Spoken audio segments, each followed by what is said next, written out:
There's a common theme I see with people who are very eager to move their job search along, and it has to do with how they talk to the hiring manager or the recruiter that they're in touch with. Sometimes they're too salesy, or they're over eager, or sometimes not even salesy enough. Let's dig into one concept that I have that really helps you deal with this problem.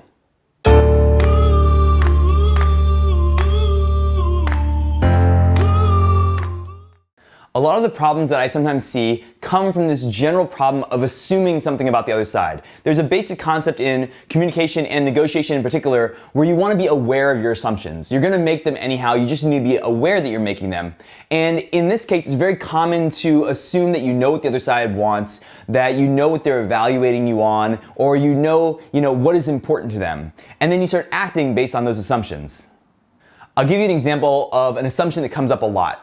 If you're in the middle of the job search process, there's one thing for certain, and that is it takes a lot more of your emotional and mental energy than it does for the recruiting manager or the hiring manager you're talking to. They're dealing with a multitude of things on their job, and hiring you is only one of them. Whereas for you, it can feel like the most important thing in the world. It might be the only thing that you're working on right now. And it's easy to act under the assumption that it should be even on your side and on their side. I often have clients that get upset because they didn't get an email when they were expecting to get an email, or they delayed on an interview, or they didn't respond to something that you said, and it can feel really personal. But that's an example of making an assumption that, this is as top of mind for them as it is for you, and not being aware of that assumption. You're gonna make assumptions anyhow, it's natural, but the key is to just be aware that, hey, I know what I'm assuming here, it may or may not be true.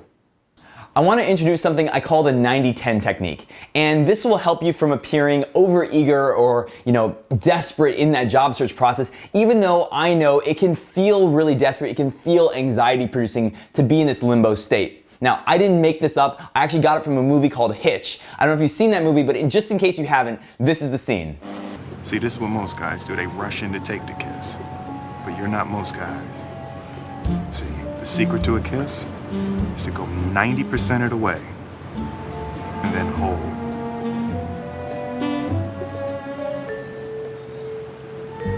For how long? As long as it takes for her to come the other 10.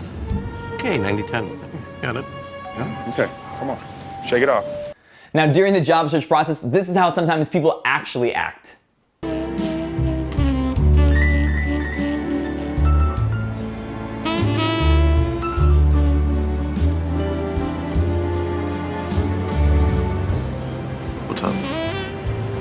I'm not feeling it. What do you mean? I gave 90. No, I'm not feeling like you want it. Look, I'm Allegra Cole, the woman of your dreams, the woman whose green eyes are limpid pools of desire. Now show me the magic, Albert. Show me the magic. What the hell was that? I'm showing you the magic. No, I said come 90 and then I come 10. You don't go the whole 100. My mouth was open, Albert. You over-eager son of a... Other than that, how was it? I love that scene, and I have to say I see it play out so many times in real life, because when you're talking to a recruiter or a hiring manager, you don't want to go 100%. You want to go 90% and then have them fill in the blank. So if you're, for example, telling a story about yourself, you want to talk about the decisions you made and how you came to those decisions, instead of making a blanket statement about yourself. I made an entire video about how to tell your story, and I'm gonna link to it here, how to answer the question, tell me about yourself. And you can dig into it there, but I'll give you an example. If I was, talking about my history and saying, in my last company, I got to work with a lot of our partnerships and integrating with a lot of our contractors, I might talk about how I made those decisions and the challenges that I faced. But what I don't want to do is make a blanket statement about myself and say, well, I have a lot of experience with partnerships and operations. I want them to think that. I want that last 10% to come up in their head for them to complete the puzzle. I'm just telling the story, and I'm letting them make the connection.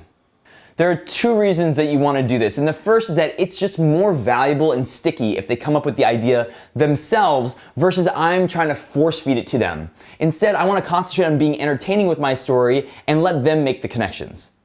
The second reason is when I make blanket statements, I am kind of implicitly making assumptions that may be incorrect. I'm making an assumption about what is important to them, about how they might use that terminology or what the wording. So if I say operations, I'm really good at operations, they may think of it as external partnerships or some other terminology. And what I want them to do is make the connection in their language as it relates and is important to them.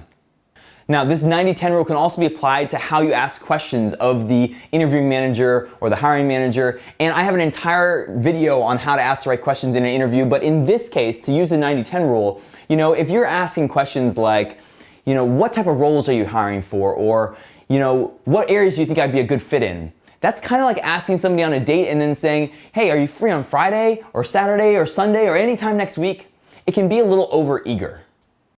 Instead, if you use a 90-10 rule, you can tell your story and then wait for them to ask questions and then go deeper on the areas that they have interest in.